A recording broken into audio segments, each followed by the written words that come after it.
Oh yeah, baby. Yeah, yeah. Tell me what you're wearing. Oh yeah, you know what I like. Oop.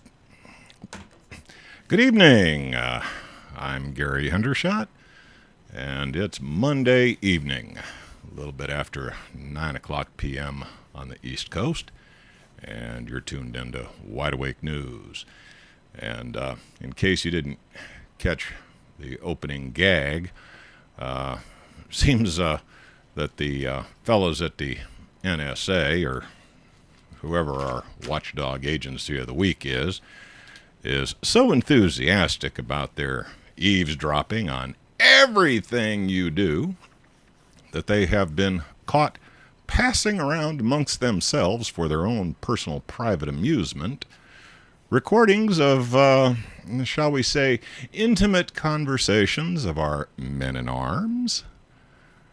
Doesn't that just give you a warm fuzzy? I'll tell you, isn't that precious? Doesn't that make you want to take up a gun for good old Uncle Sam and do the right thing? Well, I'll tell you, it's yet another week, and sometimes you just gotta wonder, where is it all going to end? We're going to cover some of the interesting little ditties in the news. I assure you that this week I am not going to discuss this guy, Snowden, okay? We'll save that for next week and see if there actually is a wrap to that saga.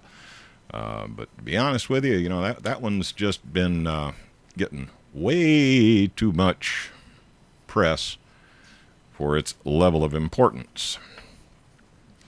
But considering the NSA Spygate nonsense, just in case you've been too busy with your life to be up on what's going on, I'm going to give you, a brief blow-by-blow, and I want to thank the publisher at WashingtonsBlog for compiling this list. I think he did a real good job. So here we go. The government is indeed spying on virtually everything we do. Get governments. Mass spying does not keep us safe. NSA spying did not prevent a terror attack on Wall Street. There is no meaningful oversight of the spying programs by either the Congress or the courts. We can keep everyone safe without violating the Constitution more cheaply and more efficiently than the current system. The top counterterrorism czar under Clinton and Bush says that revealing NSA spying programs does not harm national security. Whistleblowers on illegal spying have no legal information out. A high-level intelligence source says we hack everyone, everywhere.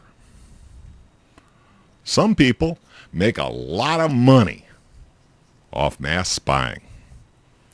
Spying started before 9/11 and may have stemmed from an emergency program only meant to be activated in the case of nuclear war. Governments and big corporations are doing everything they can to destroy your anonymity. Mass spying creates an easy mark for hackers. Polls show that the public doesn't believe the NSA. Duh. Surveillance can be used to frame you if someone in government happens to take a dislike to you. An NSA whistleblower says that the NSA is spying on and blackmailing top government officials and military officers. high-level U.S. government officials have warned for 40 years that mass surveillance would lead to tyranny in the United States of America.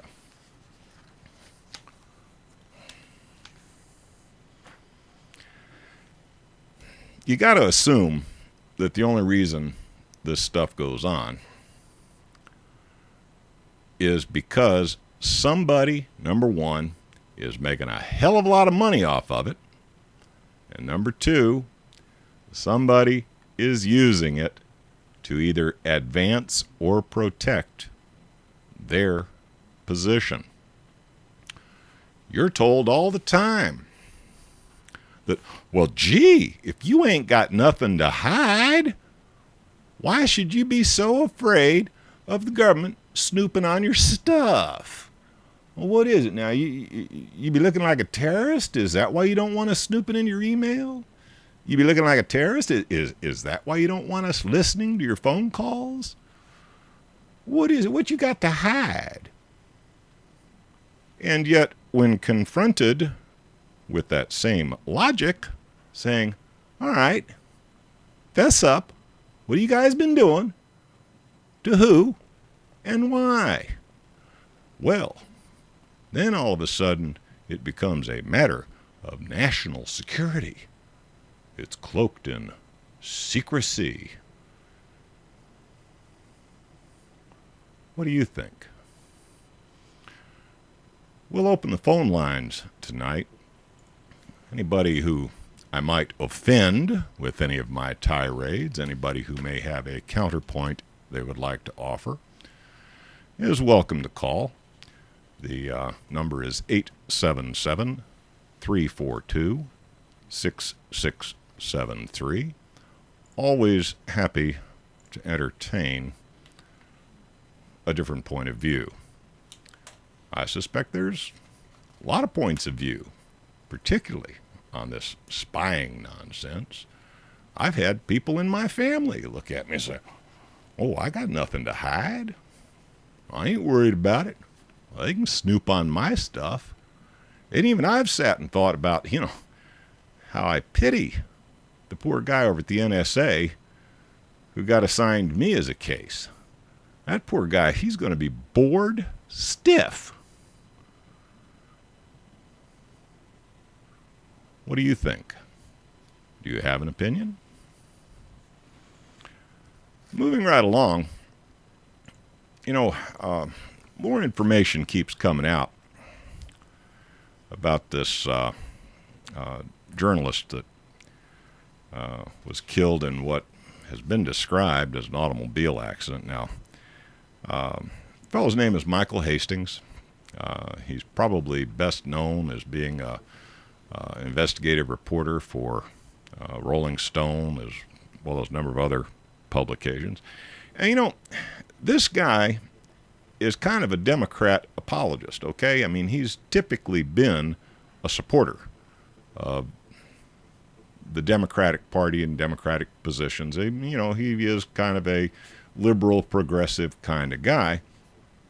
But, he also has a good foundation in what's right and what's wrong. He was the reporter who brought down a certain General McChrystal for some nefarious activities in Afghanistan. And less than 24 hours before his death, Hastings made it crystal clear that he was concerned about his own well-being in an email sent to numerous contacts and his employer. Hastings noted, "The feds are interviewing my close friends and associates."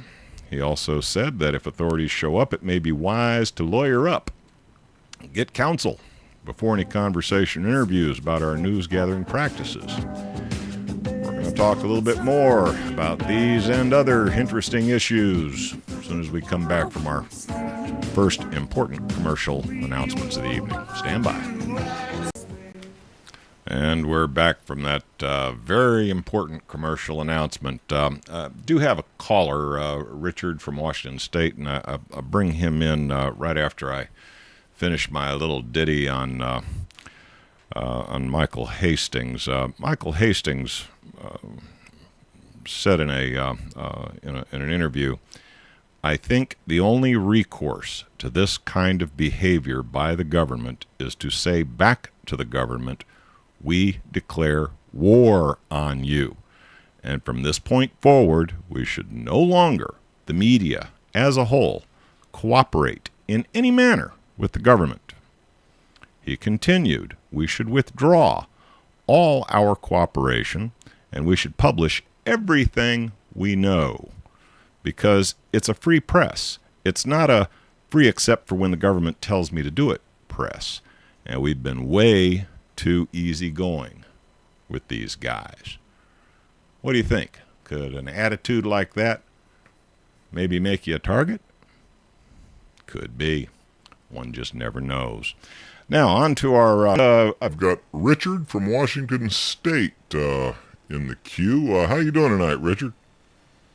Really well, and just wanted to compliment you on your show and taking over the slot that you have been.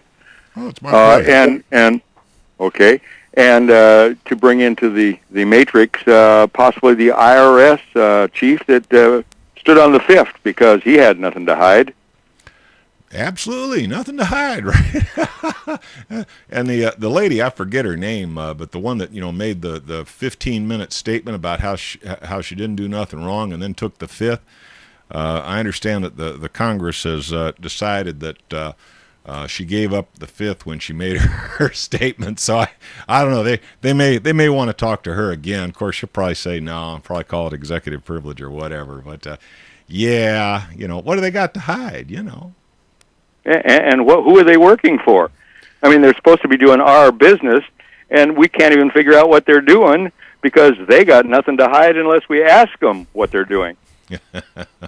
Well, and of course, this feller we got in there now as president, he was going to be absolutely transparent. We were going to know for a fact that the government was spending our money conducting the business of the people. Right? How's that worked out for us so far?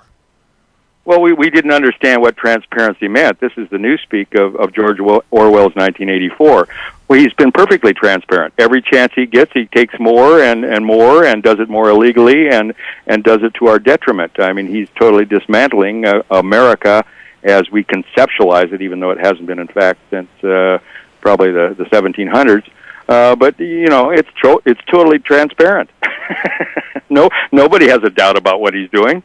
Well, what do you say to folks who, all right, I mean, I know a lot of folks who still got a job, they're still paying their mortgage, they're still making their car payments, they're still paying for their kids to go to college, and for them, gee, it seems like things are going pretty good. They can't imagine what, guys like me are doing, standing on a soapbox barking at the moon as if somebody was really listening. They think I'm crazy. What do you say to folks who just, are kind of living in their own private Idaho? Well, I ask them a question, and that is, you enjoy being a slave. And they go, but what do you mean? I go, basically, this is an open-air prison, and this was what brought the attention of Hal Anthony, who used to be on another radio station on Oracle. Essentially, it's their prison script. It's their goods from whatever corporate entity they want to buy it, China or Venezuela or wherever, and we can only buy their stuff, and we have to pay a whole bunch of fees and entitlements for everything. We pay taxes. We lease our property or our tenants on our property. We are total slaves. And they don't see that because they think everything's going great and nobody's pulled the noose.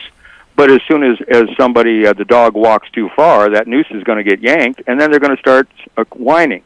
The analogy that comes to mind is the old saw about the non-existent Holocaust. These people say, well, they came for the tramps, and I wasn't a tramp, so I wasn't worried. Then they came for the gypsies, but I wasn't a gypsy, so I wasn't worried. Then they came for the Catholics, but I wasn't a Catholic. And then they came for the Jews, and I wasn't a Jew, so I wasn't worried about that. But then they came for me, and guess what? Nobody was left. Well, it is kind of like that. Now, how about my two openers? I mean, I opened with a little bit on the on the mass spying. I mean, frankly, the government seems interested in everything you do. And then I also mentioned a little bit about this fella Hastings. It's kind of an ongoing news piece where I'm not really sure there's any resolution. I'm not sure that there ever will be any resolution. Do you have any opinions on my two lead-off pieces for the evening? Yeah, you're exactly spot on, which is why I like the show. If you define government, government is people control. You can't control a people unless you have total surveillance of everything they're doing so that you can gather all the information and then fully control them. There's a report called Silent Weapons for Quiet Wars, and you go into that and they say, what are we going to do when we don't have any of these major conflagrations or whatever you want to call it, these truly world war situations going on? Well, we'll just have little police actions. We won't really, quote-unquote, have to resort to war. We'll just have a police action, and we'll control everything the population does because that's what we have to do to utilize them for our best benefit, because all we're using these slaves for is to acquire value for ourselves. Well, Richard, I hope you had your say, because I suspect we're about to hear the music. It's just about time to roll into that next break of the evening. And anything quick you want to get off your chest before I break out of here? One last quick thing. I look at this as a 2013 dot puzzle, and the unfortunate thing is people just want to do the last 113 dots. I would recommend a book called Caesar's Messiah that said this has all been going on since the year zero. They even labeled it zeros when they took over. And until you're into the stuff you've got boots for. All right, Richard, and folks, we'll be back right after these commercials. All righty, and we're back from our second break of the evening. I want to thank Richard from Washington State for chiming in with his opinions on the issue, and I want to kind of close out this Michael Hastings issue. Now, Michael Hastings was driving a C-Class Mercedes. It's an automobile that kind of puts my old Buick LeSabre to shame. This is a very well-built car, and of course Mercedes has a reputation for building one of the safest automobiles in the world. As a rule, a Mercedes that runs into a brick wall will not catch fire. Let alone eject its engine 150, 200 feet from the crash scene and do a flame on that looks like, something out of the Fantastic Four. This was a very significant fire. Some witnesses have reported that the vehicle exploded before it came to rest against the tree. The earmarks Of a planned event. And it wouldn't be the first time. That a prominent journalist who was taking on the establishment has died under suspicious circumstances. The conservative-leaning alternative media giant Andrew Breitbart, for example, promised to reveal information that would destroy the Obama administration. Shortly before the highly anticipated release, the 43-year-old died of heart failure. A lot of people said, well, Breitbart was into his burgers, might have just been a little bit too much cholesterol got him. 2 months later, the county coroner who conducted Breitbart's autopsy was found poisoned. Just an unrelated coincidence. And before that, investigative journalist Gary Webb, who exposed the CIA cocaine trafficking, supposedly committed suicide with 2 bullets to the back of the head after publicly expressing concerns that he might be killed. And the list could go on. Considering that as far back as the Nixon administration, apparently Nixon administration flunkies were plotting the death of then noted journalist Jack Anderson, because Jack Anderson wasn't exactly playing ball. political assassination in the United States of America is the norm. Get used to it.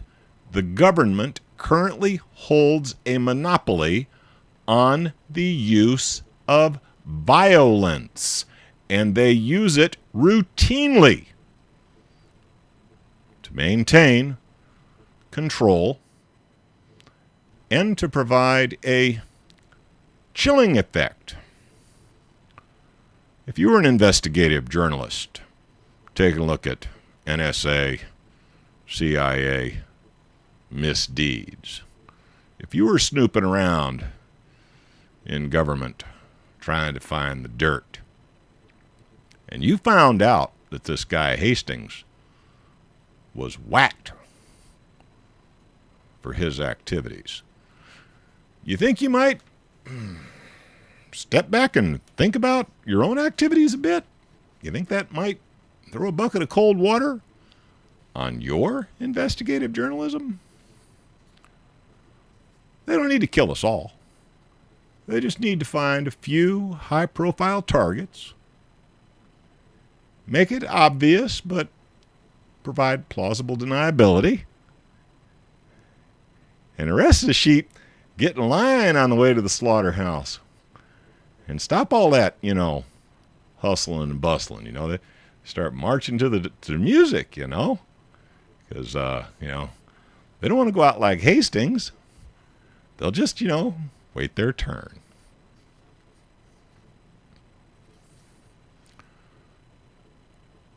What do you think? That number again is 877-342-6673 if anybody out there might want to express an opinion.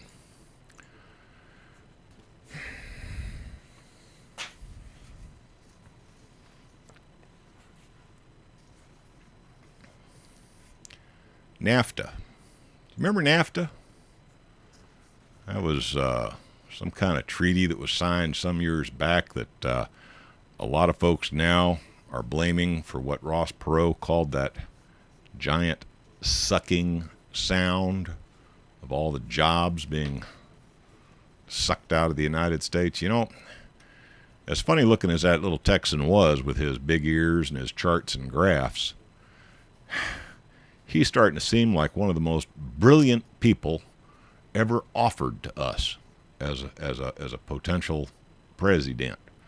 You stop and think, gee, if only we could have gotten Ross Perot in, the guy was not photogenic. He, was not a great interview. He was a businessman. Everything was cut and dry, bottom line. Let's get down to the bottom line.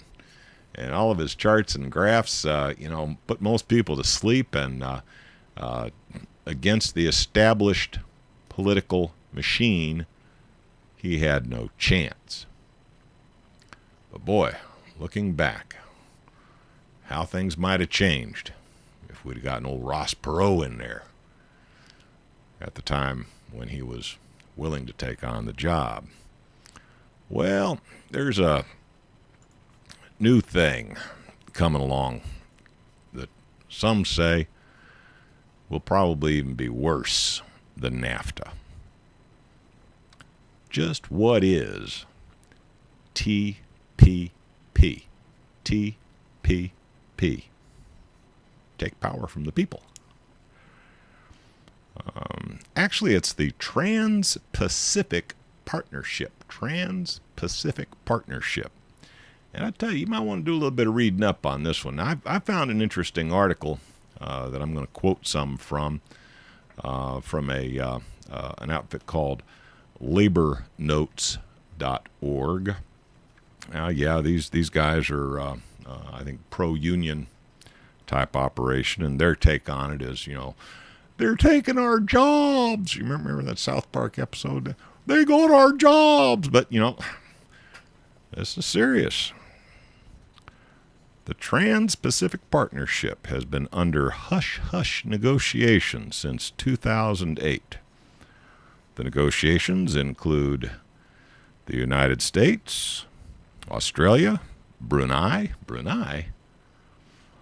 Canada, Chile, Malaysia, Mexico, New Zealand, Peru, Singapore, Vietnam, and soon to get on board, Japan. A docking mechanism would allow other countries, including China, to join over time.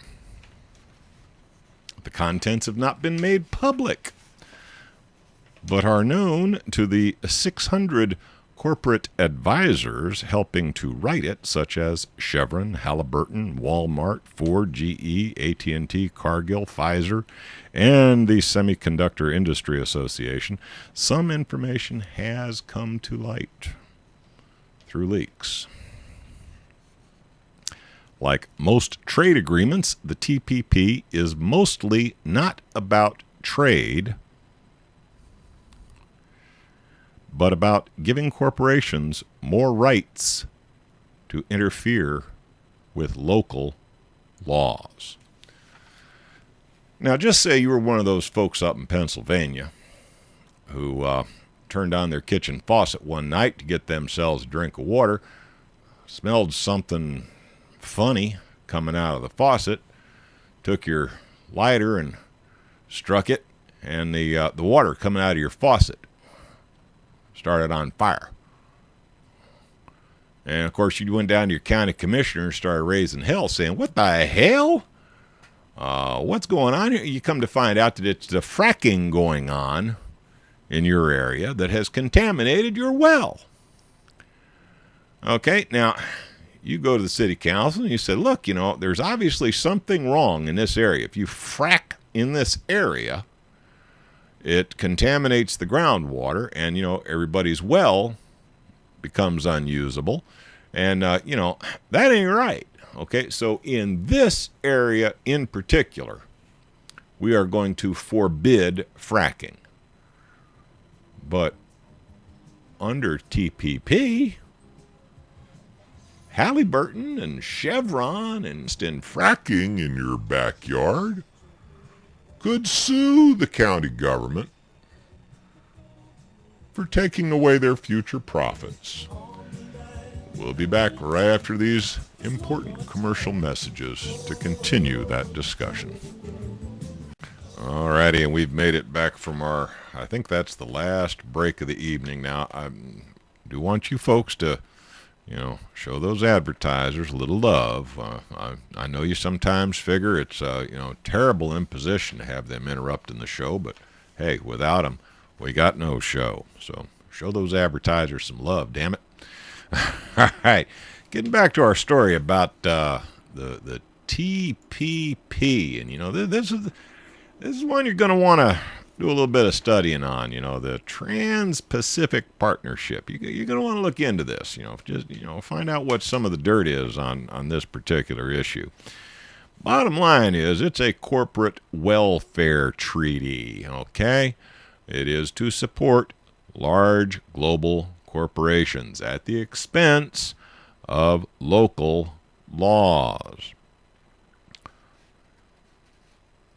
Corporations could sue governments over laws not to their liking.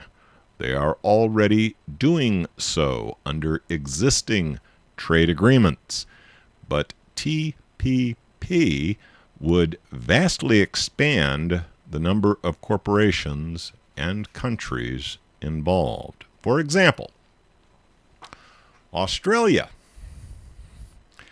has passed a law requiring plain packaging for cigarettes.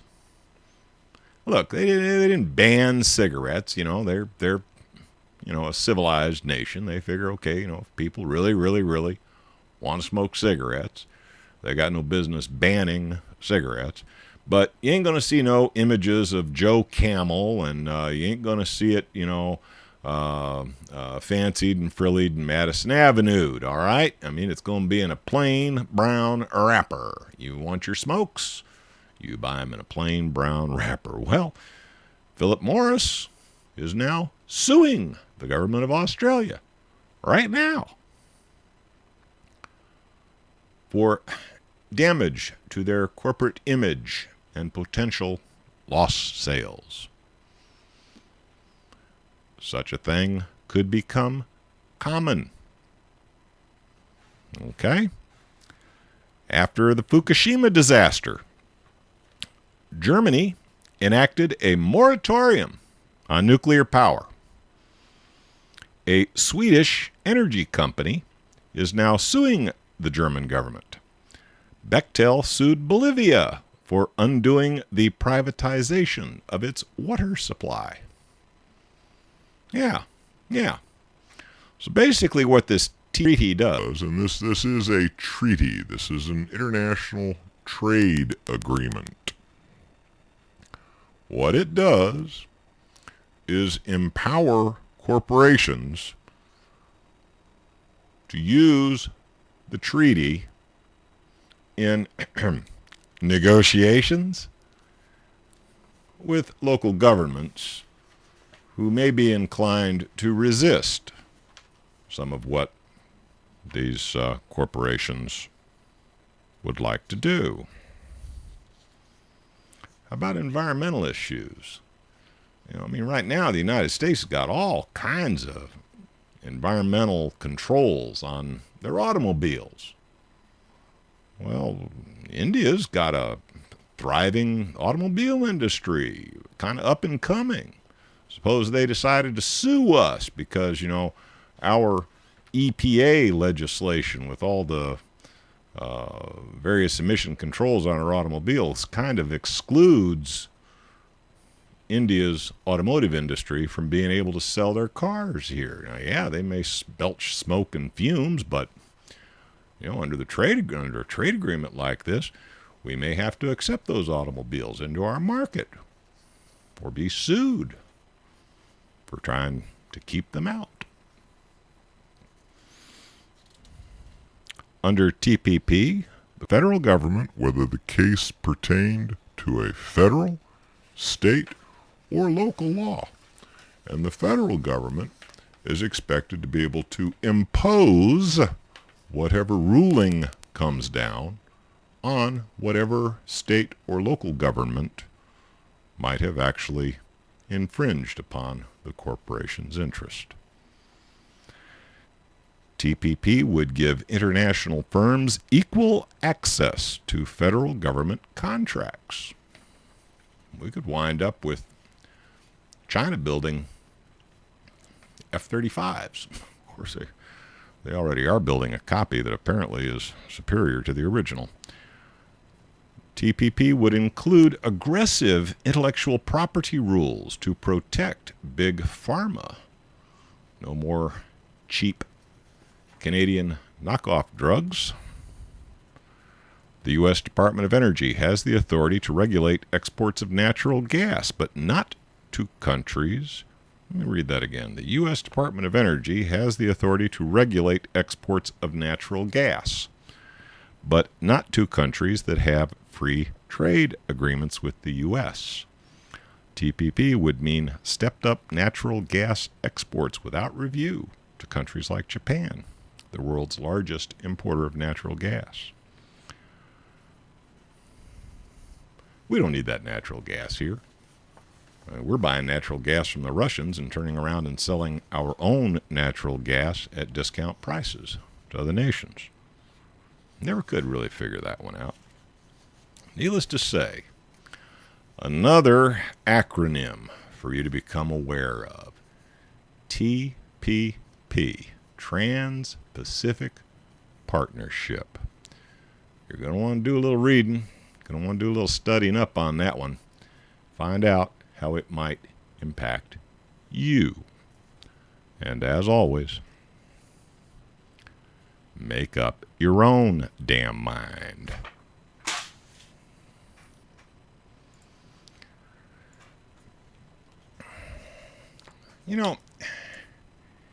It's hard to do these news broadcasts without touching on some really depressing topics, because when you're digging through the news trying to find items of importance to a lot of people, items that impact a lot of people, that is considered newsworthy.